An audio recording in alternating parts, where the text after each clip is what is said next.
بسم اللہ الرحمن الرحیم۔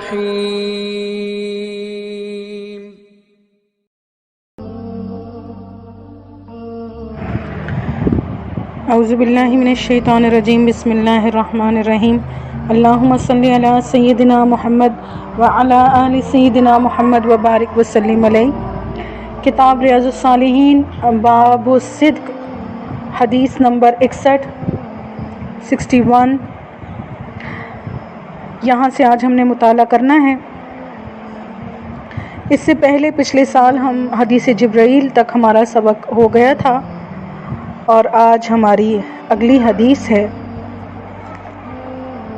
ان ابی ذر جندب بن جنادہ و ابی عبد الرحمن معاذ بن جبل رضی اللہ عنہما عن رسول اللہ صلی اللہ علیہ وسلم قال اتق اللہ حیثما کنت واتبع السیئۃ الحسنہ تمحوها۔ حضرت معاذ بن جبل رضی اللہ تعالیٰ عنہ سے مروی ہے، فرماتے ہیں رسول اللہ صلی اللہ علیہ وسلم نے فرمایا، اللہ کا تقوی لازم پکڑو جہاں کہیں بھی تم ہو، اور اگر تم سے کوئی برائی ہو جائے تو اس کے بعد کوئی نیکی کر لو، وہ اسے مٹا دے گی۔ وَخَالِقِ النَّاسَ بِخُلُقٍ حَسَنٍ، اور لوگوں کے ساتھ اچھے اخلاق کے ساتھ پیش آؤ۔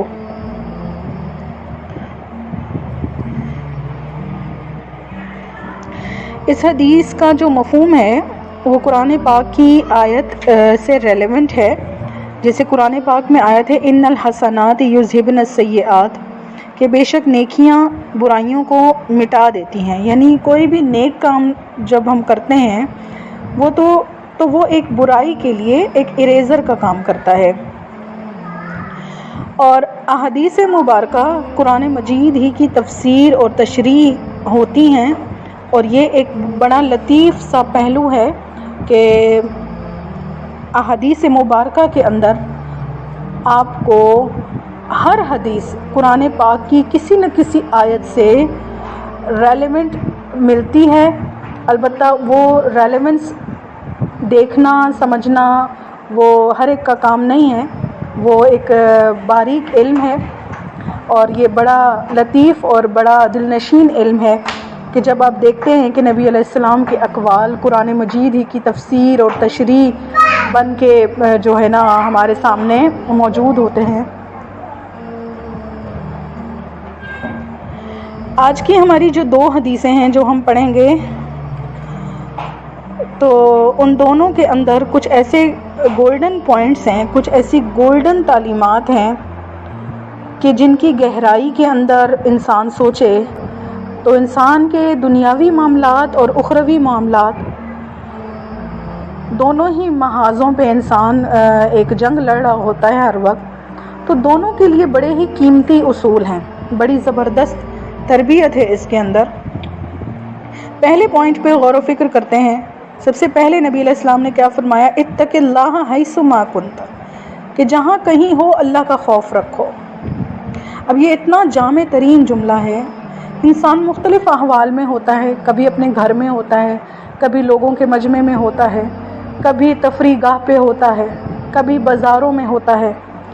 تو اب آپ نے خود محسوس کیا ہوگا کہ کبھی کبھی کیا ہوتا ہے کہ گھر میں آپ کی تقوی کی حالت اور ہے، لوگوں کے سامنے آپ کے تقوی کی حالت اور ہے، شاپنگ مال میں اگر آپ گئے ہیں تو اور ہے، مالی معاملات میں آپ پڑے ہیں تو کسی چیز میں اگر آپ کو اپنا مفاد نظر آ رہا ہے تو اب اس میں حلال حرام کے جو میٹرز ہیں وہ اگنور کیے جا رہے ہیں کیونکہ اپنا مفاد نظر آ رہا ہے۔ تو مختلف سچویشنز کے اندر انسان کی تقوی کی حالت چینج ہوتی رہتی ہے۔ اور ایسا کیوں ہوتا ہے؟ ظاہر ہے انسان کے ساتھ خواہشات نفس ہوتی ہیں۔ جب وہ لوگوں میں ہوتا ہے تو اپنے آپ کو بڑا متقی پرہیزگار بنا کے دکھاتا ہے، لیکن جہاں کہیں اسے تھوڑی سی رخصت نظر آتی ہے یا وہ ایک اس کو محسوس ہوتا ہے کہ میں کوئی آئی نہیں ہے میرے اوپر، مطلب there is no one watching، تو وہ اس کا سارا وہاں پہ تقوی جو ہے وہیں پہ ختم ہو جاتا ہے۔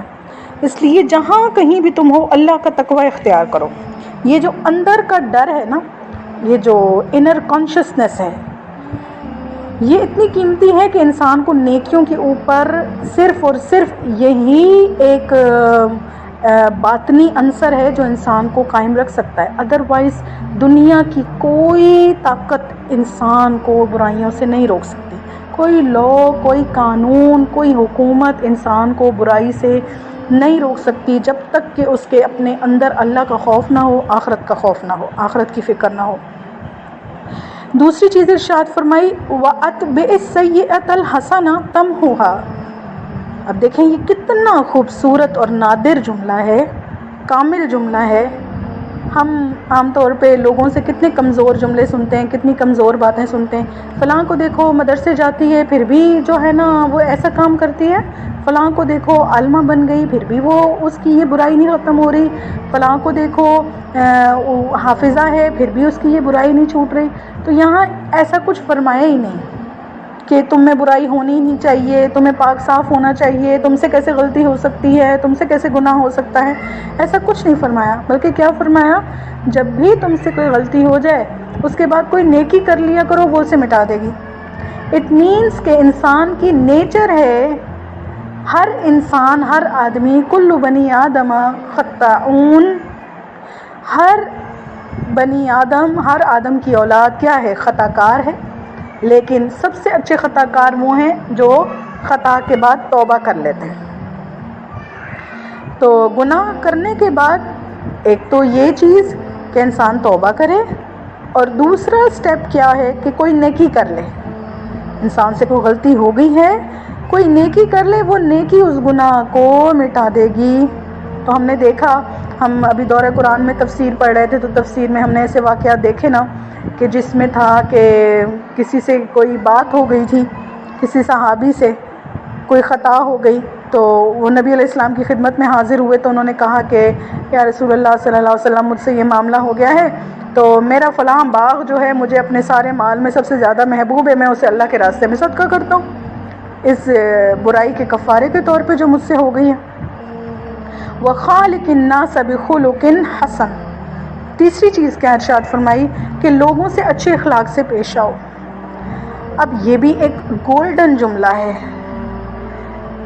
اخلاق ایسی چیز ہے کہ اس کی وجہ سے انسان کے دنیا کے کام بھی بنتے ہیں اور آخرت کے کام بھی بنتے ہیں. اور یہ ایسی کوالٹی ہے کہ اس کے لیے آپ کو نہ تو کچھ خرچ کرنا پڑتا ہے، نہ کچھ انویسٹ کرنا پڑتا ہے، نہ آپ کو تھکنا پڑتا ہے. صرف کیا ہے، آپ نے ایک اسمائلنگ فیس رکھنا ہے، لوگوں سے اچھے طریقے سے ملنا ہے. اور اس میں کوئی قید نہیں لگائی گئی کہ کس سے اچھے طریقے سے ملنا ہے، بلکہ تمام ناس کا لفظ ہے تمام انسانوں کے ساتھ، چاہے وہ کافر ہو، چاہے وہ گناہ گار ہو، چاہے وہ چھوٹا ہو، چاہے بڑا ہو، امیر ہو، غریب ہو، بلا کسی تخصیص کے سب کے ساتھ اچھے اخلاق سے پیش آؤ. اب یہ کتنی قیمتی نصیحت ہے. ہمیں نبی علیہ السلام کی سیرت سے بھی یہ بات پتہ چلتی ہے کہ کتنے کافر ہیں جو آپ علیہ السلام کے اخلاق سے متاثر ہو کے اسلام لے آئے تھے.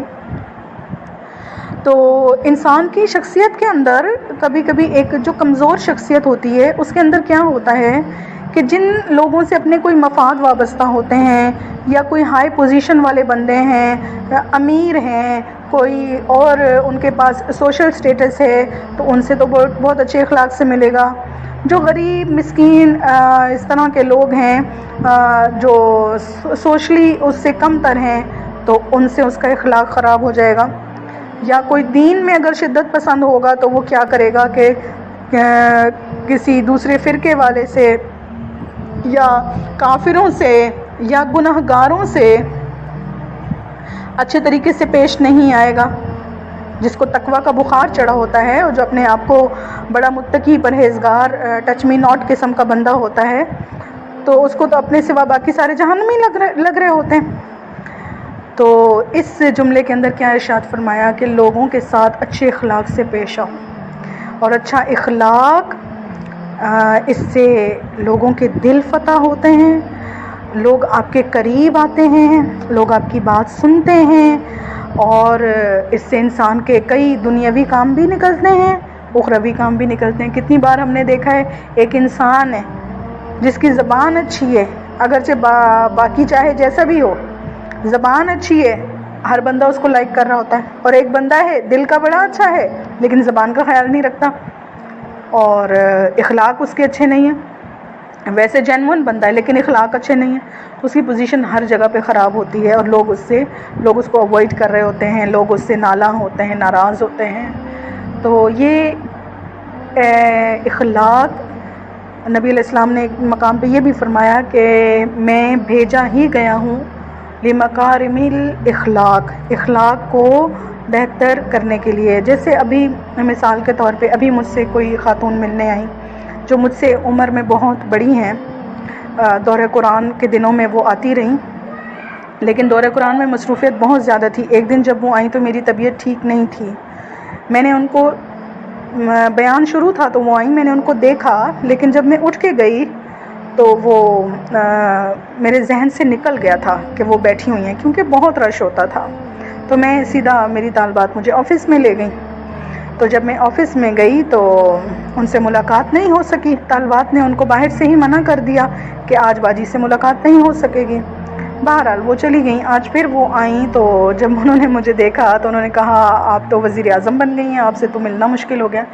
تو میں نے ان کو کہا, میں نے کہا نہیں میں بالکل آپ کی بیٹی ہوں. میں ان سے گلے ملی, میں کہا بالکل وزیر اعظم نہیں بنی, آپ کی بیٹی ہوں, بیٹیوں جیسی ہوں, آپ بالکل ایسا نہ سوچیں. بس اس دن حالات کچھ ایسے تھے, طبیعت ناساز تھی اور کچھ مدرسے میں بھی پریشانیاں تھیں تو طالبات مجھے آفس میں لے گئیں.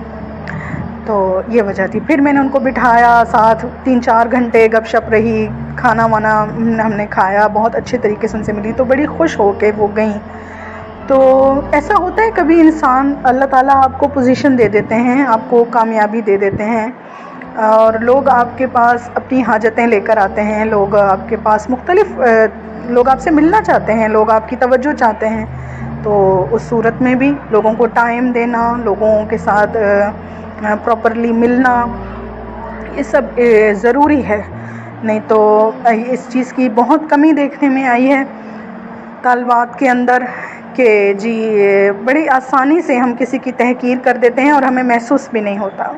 بڑی آسانی سے ہم ایسے جملے بول دیتے ہیں کہ جس میں غرور آ رہا ہوتا ہے اور صاف محسوس ہو رہا ہوتا ہے کہ اب یہ دولت کا غرور ہے. اور خاص طور پہ دولت کا غرور ایسی چیز ہے کہ یہ انسان کو بالکل اندھا کر دیتا ہے. جیسے دیکھیں فرعون تھا, فرعون کے پاس کیا تھا؟ صرف دولت. اور موسیٰ علیہ السلام کے پاس کیا تھی؟ نبوت. لیکن فرعون اپنی دولت کے نشے میں اللہ کے نبی کو وہ عزت, وہ اکرام, وہ مرتبہ نہیں دے سکا جو کہ ان کا حق تھا, جو ان کے لیے ضروری تھی. اور پھر آخر میں کیا ہوا؟ نتیجہ آپ کے سامنے ہے. بالکل اسی طریقے سے فی زمانہ میں بھی دیکھنے میں آتا ہے, جن لوگوں کے پاس دولت ہوتی ہے وہ علماء کو یا اہل دین کو سمجھتے ہیں کہ شاید یہ حریص ہیں یا ان کو ہم سے کسی قسم کی کوئی لالچ ہے یا کوئی طلب ہے, جس کی وجہ سے وہ ان کی رسپیکٹ نہیں کرتے, قدر نہیں کرتے, پرواہ نہیں کرتے, بہت آرام سے دل آزاریاں کر دیتے ہیں, بہت آرام سے تحقیر کر دیتے ہیں. تو ان چیزوں سے بچنا چاہیے, دل آزاریوں سے بچنا چاہیے, کیونکہ ہم جب کسی کا دل دکھاتے ہیں تو وہ کہیں نہ کہیں پے بیک ہوتا ہے ہماری لائف کے اندر. اگر کبھی ایسا کچھ ہو جائے انسان سے تو انسان کو کیا چاہیے کہ انسان سوری کر لے.